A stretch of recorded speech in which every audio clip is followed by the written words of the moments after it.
You spent $118 on groceries." The words weren't shouted.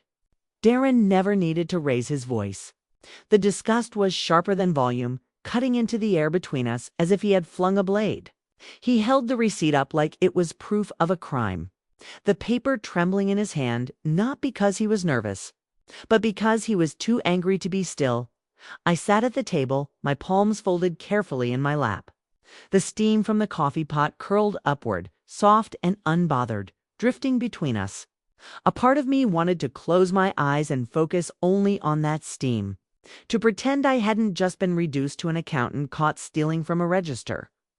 "I got what we needed," I said, my voice low, nearly swallowed by the clink of the spoon resting in the sink. His laugh was humorless. "You got name-brand shampoo. You got snacks for the kids that I didn't approve. And candles." "Candles, Mom? What are you doing, setting up a shrine?" He shook his head like he was the one enduring something unthinkable. Behind him, the morning sun spilled through the blinds, cutting his profile into slices of shadow and light. He didn't look at me like a son looks at a mother. He looked at me like a landlord confronting a tenant who'd broken the lease. I didn't answer. That silence was enough to ignite him further. He moved toward the junk drawer, the one cluttered with half-dead pens, old batteries, and a pair of dull scissors. I already knew what he was about to do. The moment his hand closed around the handles, my chest tightened. The first snip echoed in the kitchen. My debit card, the one I used for groceries for Elisa's school supplies. For little birthday gifts that made the kids' eyes widen, split in half, as if it were nothing but paper. Darren let the pieces fall onto the table in front of me. "Court summons torn in two. Learn to live without my money," he said coldly. The two halves slid toward me. I bent down, picked them up, and the sharp plastic edge caught my finger just slightly. A thin sting bloomed, but I didn't flinch. I smoothed my skirt, stood, and met his eyes with a calm that wasn't calm at all, but something harder. Something buried so deep he didn't know it lived inside me. "You'll wish I never learned," I said softly. I didn't raise my voice. I didn't slam a door. I just turned and left the room. Caitlin's small laugh followed me down the hall. That night, I didn't cook dinner. The casserole dish sat untouched in the fridge. I didn't fold the laundry Caitlin had left on the couch.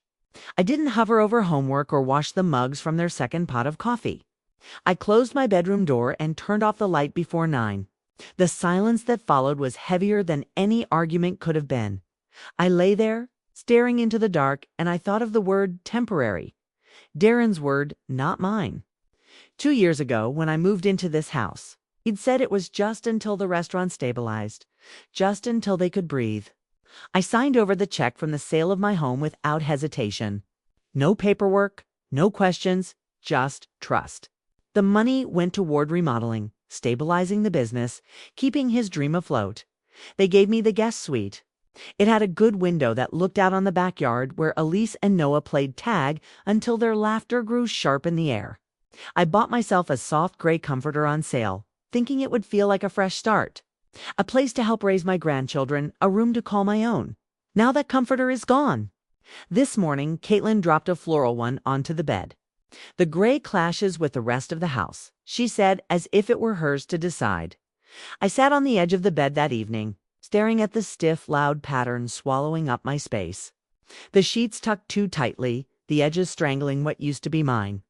Even the air felt different, sterile and borrowed. My hand brushed the dresser where the calendar used to hang. My handwriting still faintly lingered on the kitchen one-chicken casserole, piano lessons, library pickup. Those pen marks grew fainter each week, replaced by meal apps and printed schedules. I still cooked. I still shopped. I still paid for groceries with that card. Not Darren's card. Mine. The one now lying in 2 broken halves in my drawer. They thought I was dependent. They thought I had nothing left to hold on to. They forgot who I was before this house, when Darren was 8. I buried his father on a rainy Thursday. I can still smell the wet pavement, the metallic Thames of grief clinging to my coat as the officer explained the accident. I sold our car. I took a second job at the dry cleaner. Nights, weekends, holidays, whatever hours they offered, I stopped buying clothes for myself, wore the same coat 3 winters in a row, cut my own hair in the mirror with trembling hands. He wanted soccer cleats, so I cleaned offices after midnight. He wanted a summer camp, so I stitched hems for neighbors until my fingers bled. We built memories out of couch forts and cheap popcorn because I couldn't afford beaches or theme parks. When the college tuition letter arrived, I pawned my wedding ring, then cracked open my retirement account, penalties and all. He never asked how I managed. He just said, "Thanks," tossed the envelope into his backpack, and walked away. Later, when he wanted to open the restaurant, I broke the seal on the Florida Jartha dream condo I'd been saving for since my knees started aching. I handed him the check and said nothing. And now, in the very kitchen my money remodeled, he had looked at me as if I were a burden, as if I owed him rent, as if the life he stood in wasn't built brick by brick from the years I carved out of myself. I pressed my palm against the drawer of my nightstand. The shoebox lay inside, the one that held the notebook. Years of quiet records. Account numbers, passwords, old documents Darren forgot I ever signed. He had once waved an LLC form under my nose asking for my signature. Just a formality. Mom, emergencies only. I co-signed. What he didn't realize was that a formality can become a key. I reached into the shoebox, pulled out the slim envelope, and slid the card free. It still worked. I checked a month ago. I wasn't supposed to know it existed, but I did. That night. While their laughter drifted up from the living room, I logged in. His restaurant account was flush far more than his constant "we're tight this month" excuses suggested. Furniture Caitlin claimed came from her family didn't look so mysterious anymore. I switched tabs. My savings account blinked back at me. Quiet, untouched, nearly invisible. Years of grocery change, small freelance jobs, holiday bonuses I downplayed, birthday checks I never spent. $92,470.18. 5 years of discipline, of swallowing wants and choosing silence. 5 years of independence growing quietly while he believed I was tethered to him. I closed the laptop gently. My hand didn't shake. For the first time in years, I felt something shift inside me, not anger, not fear, but an awakening. The scissors had cut the wrong card, and as the night deepened, I whispered to the dark, "You told me to live without your money, Darren, so I did. Now let's see if you can live without mine." The night after the scissors, I woke before dawn, the silence pressing against my skin. Old habits die hard. For years, I rose early to pack lunches, brew coffee, iron shirts. Even here, with no job to hurry to, my body still knew when to stir. I slipped out of bed and stood by the window, watching the faintest line of light creep over the backyard. The grass glittered with dew. Beyond the fence, the world looked free. Downstairs, I heard the refrigerator door open. Darren rummaging, heavy-footed, his rhythm harsh. He didn't know I was awake. He never imagined I could stand unseen and still see him clearly. The card halves sat in my drawer like a wound. But in the shoebox lay the notebook, and in the notebook, power. I thought about taking it out again, flipping through the careful loops of my handwriting, but I didn't. Not yet. Power unused is sometimes stronger than power flaunted. By breakfast, the house had returned to its brittle cheer. Caitlin slid plates onto the table without looking at me. Darren scrolled on his phone, already barking into a call. The kids sat opposite each other, Elise chewing her cereal in silence. Noah shoveling spoonfuls as if the faster he ate, the less time he'd have to witness the undercurrent between adults. "Elise," I said softly, "do you want me to drive you to practice later?" She looked up, her eyes wide with hope before flicking to her father. Darren didn't glance up. "I'll take her. Don't worry about it. Don't worry." That was his refrain. "Don't worry, Mom. Don't worry about how the tuition got paid. Don't worry about where the startup money came from. Don't worry about how tired you are." But I worried. And I remembered. That afternoon, I cleaned the kitchen slowly, listening to the rhythms of the house. Caitlin clacked through emails in the dining room, her voice pitched sweet whenever she took a call. Darren's voice thundered upstairs during a conference with his manager. Every sound was sharp, tense. like a house pretending to be whole while splintering at its edges. When the mail came, I retrieved it quietly. A few bills, a glossy furniture catalog addressed to Caitlin, and one envelope with the restaurant's name stamped in the corner. My name was printed under Darren's on the return label. He must have forgotten, or perhaps he believed I wouldn't notice. I carried it to my room, slid it open, and unfolded the statement.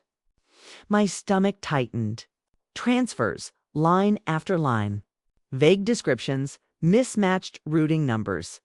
Consulting fees that didn't match any vendor. Cash offsets without explanation. Payroll holds that didn't connect to any staff list I knew.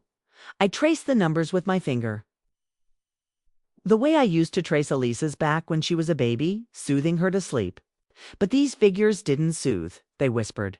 They told me there was a hidden account. Darren had been siphoning money. Under my name, under my trust, I laid the statement flat on the bed, staring at it until the floral pattern of Caitlin's comforter seemed to ripple beneath it. The scissors had cut the wrong card. Indeed. That evening, Darren came home later than usual. His tie loosened, his breath sharp with wine. Caitlin greeted him with laughter, her glass already half full.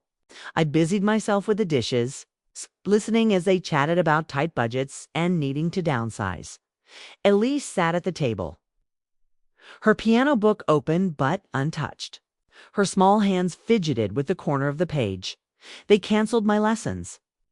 She whispered when Darren and Caitlin disappeared into the living room. Her voice broke on the word canceled. I dried my hands, sat beside her, and rubbed her back. I didn't tell her what I knew. Not yet. I didn't tell her about the golf clubs I saw Darren carry in last week, or Caitlin's spa receipt crumpled in the trash. I let her lean into me, her small body trembling, and I whispered, "You'll play again, sweetheart. Don't let them take the music out of you." She looked at me with eyes too old for her age, eyes that had already learned silence as survival. That night, I opened the shoebox again. I pulled out the notebook, the one filled with my looping script, every detail cataloged, every password updated. I traced my name beside Darren's on the LLC paperwork. Equal owner, financial officer, power of attorney. I underlined the clause I'd overlooked all these years. Either party may execute decisions independently in the event of mismanagement or breach of trust. Breach of trust. The word seemed to burn into me. I could end it tomorrow, I realized. Lock him out of the account. Pull my name away from his empire of lies. But I didn't, not yet, because endings are most powerful when they arrive unexpected. I thought about Georgia, my old friend from the city's budget committee. She had taught me how to chase decimals that didn't want to be found, how to recognize when money was trying to disappear. If anyone could help me weave my suspicions into proof, it was her. The next morning, I brewed coffee, buttered toast, and left a note on the fridge. Dinner's in the oven. Just needs 10 minutes. I kept the routine, the disguise of servitude.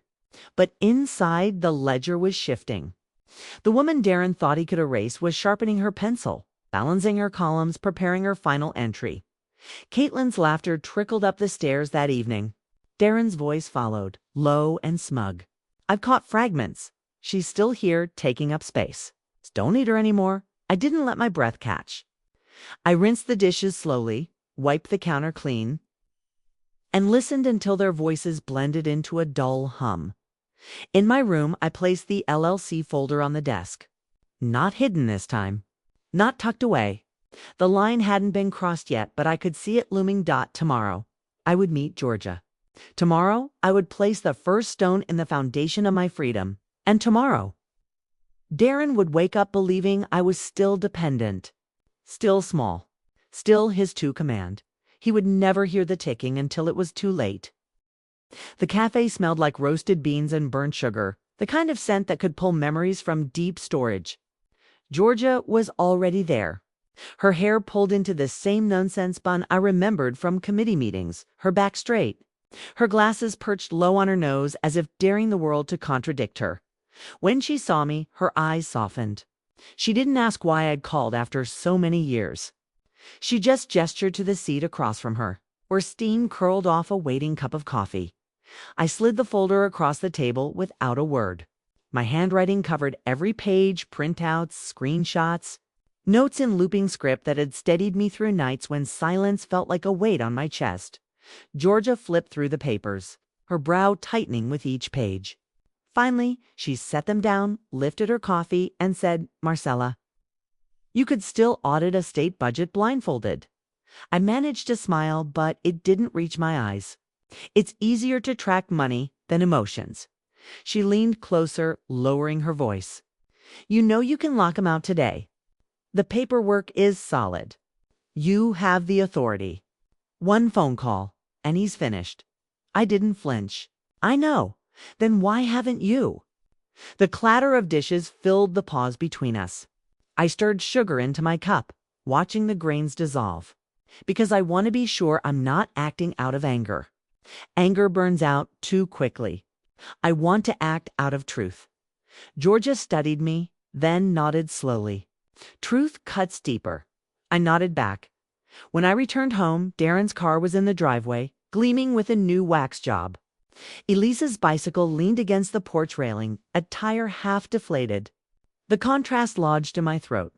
Inside, Caitlin was on the phone, her voice pitched high with irritation. "She's still here. No, I don't know how long. Darren says we don't need her anymore, but she's taking up space. Emotional space. You know what I mean?" I froze in the hallway, the grocery bags digging into my fingers. I waited for Darren's reply, but it didn't come from the phone. It came from the living room, low and dismissive. "She's not costing us anything. Just let it be. Not costing us anything, as if years of labor, checks signed in silence, and sacrifices made in shadows could be weighed like pennies in a jar." I stepped into the kitchen and set the bags on the counter, deliberately loud enough that Caitlin cut her whisper short. She didn't meet my eyes. She never did. Later that night, Elise padded into the kitchen, her cheeks damp, her eyes swollen. She curled onto the stool by the counter, clutching her piano book to her chest. I poured warm milk into a mug, slid it toward her, and waited. "They canceled my lessons," she whispered. Her lip trembled, but she bit it as if even her sadness had to be restrained in this house. "They said things are tight, tight." I thought of Darren's golf clubs in the garage. Caitlin's spa appointments circled in red on the calendar, the catered brunch from last weekend. I bit down on the truth because it wasn't Elisa's burden. "You'll play again," I murmured, rubbing her back. "Music doesn't disappear just because someone takes away the lessons. It stays here." I tapped her chest gently, daughter eyes lifted to mine, wet and searching. I held her gaze until she nodded, but I saw the fracture remain. When she went upstairs, stayed behind, staring at the piano book left on the counter. The notes seemed to float off the page, a song unsung waiting for permission to live. I carried it with me to my room, set it gently on the dresser, and opened the bottom drawer. Inside lay the manila envelope with the LLC documents, dated, notarized, signed. Darren had scrawled temporary across the margin in blue ink, as if permanence could be erased with a single word. I traced my finger under the clause.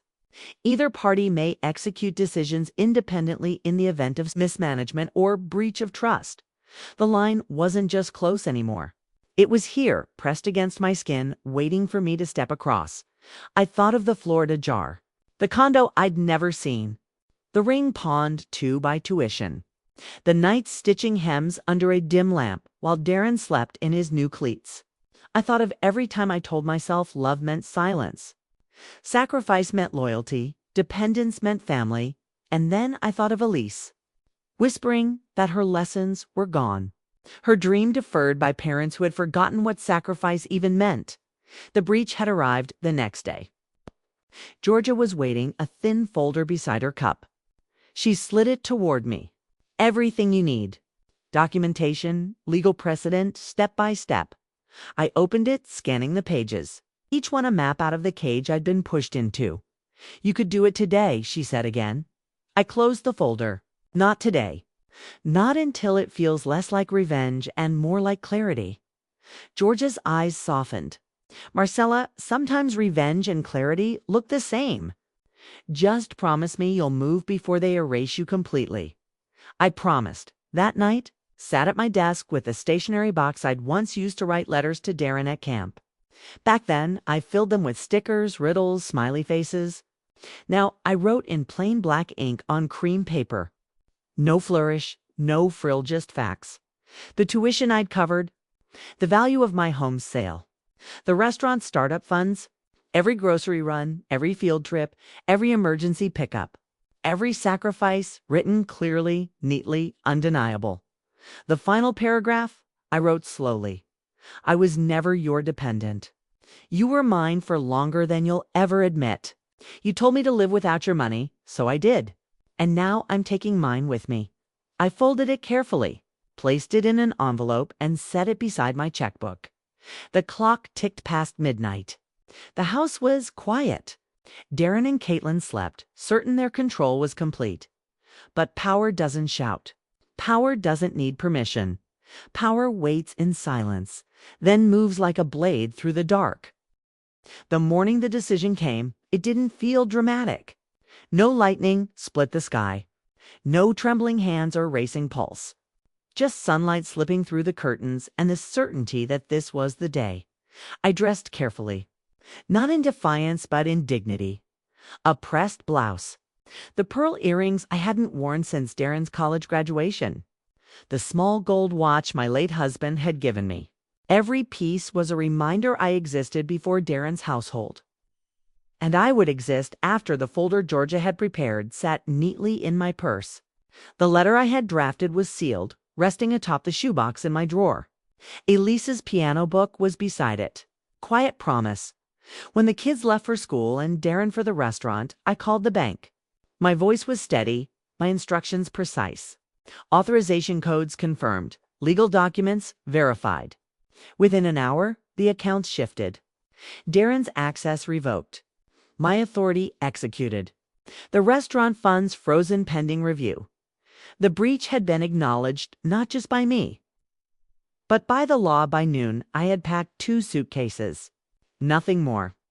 I wasn't interested in clinging to things that had been steeped in their contempt. I left behind the floral comforter, the framed photographs where my smile had been trimmed from the edges, the chipped mug Darren once mocked as Grandma's relic. On the kitchen counter, I placed the envelope. I didn't hide it in his office or wedge it in a drawer. I wanted him to find it when he least expected it, hungry for a snack, reaching for a cutting board, ordinary and unprepared. In that letter, the ledger of my life sang. Every tuition check, every grocery run, every dollar Darren had pretended appeared from nowhere was inked into permanence. The final line would echo long after he read it. I was never your dependent. You were mine. You told me to live without your money, so I did. And now I'm taking mine with me. The silence of the house was strange when I closed the door behind me. For years, I had been its pulse up before dawn, asleep after the last dish was scrubbed. Now it throbbed without me, a hollow organ cut from its source. The taxi idled at the curb. The driver loaded my suitcases into the trunk without questions. I slid into the back seat and gave him the address of a small rental on the edge of town. Arranged quietly through George's contact. As the car pulled away, I watched the house recede in the mirror. Not once did I look back with longing. Only release. The rental smelled faintly of fresh paint and emptiness. The rooms were small, the walls bare, but the silence belonged to me. For the first time in years, I unpacked at my own pace, placing things where I wanted them, not where they were tolerated. That night, I cooked a simple dinner for myself, pasta, garlic, olive oil, and ate at a table that didn't carry Darren's voice. The freedom in the act nearly undid me. I slept deeply, dreamlessly, waking with no weight pressing my chest. 2 days later, Darren called. The first voicemail was confusion. The second, anger. By the third, he demanded I return what's his. I let the messages pile up, each one proof that the balance had shifted. For once, he needed me and I didn't need him. Caitlin's voice cracked through on the 4th message. Venomous, shrill. How dare you embarrass us? How dare you walk out like this? Her fury tasted like victory. I didn't respond. Some arguments are won in silence. In the weeks that followed, I began to stitch a new life. Georgia introduced me to a community center looking for volunteers in financial literacy. Twice a week, I stood before a small room of women widows, divorcees, young mothers abandoned midstream, and taught them how to read bank statements, how to track hidden fees, how to demand clarity when the world tried to confuse them. They listened with a hunger that reminded me of my younger self. When I wrote on the whiteboard, I felt purpose humming through me again, a song I'd thought was lost. One evening after a session, a woman gripped my hand with tears in her eyes. "You make me feel less alone," she whispered. I walked home in the dusk, the words echoing in my chest. Less alone. For the first time in decades, I felt the same. At night, I wrote in my journal, but not the ledger of loss this time. Instead, I wrote hopes. Elisa's face lit with music again. Noah's laughter untainted by tension. A life unshackled by Darren's demands. And sometimes, when the pen slowed, I thought of the phrase that had been circling in my mind ever since I left Shattered Bonds. That's what it had been, not broken beyond repair, but fractured so the truth could slip out, so the light could enter. I whispered it like a prayer some nights, as though naming it would keep me from slipping back into silence. The woman who had once been invisible was visible now, at least to herself, and that was enough. 6 months passed as if carried on a wind I had never felt before. The days grew lighter, my steps steadier. The apartment that had once felt bare now carried small signs of belonging, books stacked by the bed, a plant by the window, a quilt stitched by my own hand. Nothing extravagant. Nothing Darren could mock. Just mine. The community center had become a lifeline. The women who filled the room weren't statistics to me. They were faces, names, stories etched with survival. Widows who'd been left with nothing but debts. Mothers who discovered hidden loans in their name. Women who had trusted too deeply and lost too much. When I spoke, they listened not because my voice was loud, but because it carried the weight of experience. I told them to write everything down, to never let silence swallow their sacrifices, to keep their own shoeboxes if needed. Each time I saw the flicker in their eyes. Recognition. One evening, Elise appeared at the center's doorway, clutching her piano book. She looked taller, older somehow, her hair falling in loose strands around her face. "Dad doesn't know I'm here," she whispered. As if confessing a crime, I opened my arms, and she folded into them, trembling with held-back sobs. When she finally pulled away, I saw the same determination I once carried as a girl, fragile but burning. "They don't listen to me," she said, her voice breaking. "But I remember what you said. That music doesn't disappear. Can I play for you?" I guided her to the piano tucked in the corner of the community room. The keys were worn, the bench wobbly, but when Elisa's fingers touched them, the air changed. Notes spilled out, halting at first, then swelling into something fuller. Freer. I sat in the back, tears streaming. Not from sorrow, but from the proof that some seeds cannot be uprooted. When she finished, the room erupted in quiet applause from the few women still lingering. Elisa's cheeks flushed, her smile tentative but real. "You'll play again," I said softly. "Maybe not in their house, but in the world. And the world is bigger." She nodded, the corners of her mouth lifting. And in that moment, I knew she would carry forward what I could not give her in lessons. Resilience. Meanwhile, Darren's messages had dwindled to silence. At first, he stormed, demanded, threatened. Then, when the audits began and the funds froze, his tone shifted. Please, excuses, half apologies. The bank statements spoke louder than he ever could. And eventually, his voice faded entirely. I didn't gloat. I didn't need to. Some defeats don't require celebration. They speak for themselves. At night, I began drafting my will. Not with bitterness, but with clarity. A modest savings account set aside for Elise with a single condition, that she'll use it for her education or her music. Nothing more. Nothing Darren could touch. I left instructions for my notebooks, too, that they be given to the community center, where future women might learn from the paths I walked. not as warnings only, but as maps out of the fog. And in the final paragraph, I wrote words I hoped Elise would one day understand. Family is not always what you were born into. Sometimes it is what you choose, what you build, what you protect in silence until it can stand on its own. As I set down the pen, felt a peace settle over me, gentle and firm. The nights no longer pressed heavy against my chest. I slept with the window open, breathing in the cool air, dreaming not of sacrifice, but of freedom. I had broken free from the illusion Darren spun, the cage Caitlin reinforced, the silence I once mistook for love. The bonds had shattered, yes, but in their place. Light filtered through. And sometimes, when I closed my eyes, I could almost hear a whisper guiding me forward, reminding me that the world itself is filled with shattered bonds waiting to be mended, or broken for good. And if anyone asked, I would tell them it was not the end of me. It was the beginning.